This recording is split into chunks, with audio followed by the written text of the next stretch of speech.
Vale. Ikastaro baten babes kopia egiteko, nahikoa da, ikastarora jo, bai? Kasu honetan B ikastarora. Segurtasun kopia edo babes kopia aukeratu. Eta hemen garrantzitsua da hau, matrikulatutako erabiltzaileak barne ditu, bai?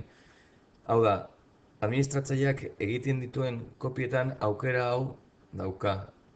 Hau da, matrikulatutako ikasleen datuak mantentzea edo ezabatzea, bai? Hau garrantzitsua da, ze irakaslek egiten dituzten kopietan ez daukate aukera hau, bai? Ezin dituzte matrikulatutako erabiltzaileak edo haien datuak gorde. Beraz, hori nahiko balute guri eskatu beharko ligukete edo administratzaileari eskatu beharko ligukete kopia egiteko, bai? Eta bestela ez du inolako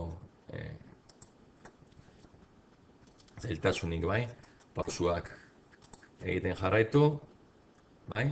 Hemen izena aukeratu dezakegu, artxiboaren izena, jarraitu eta gorde.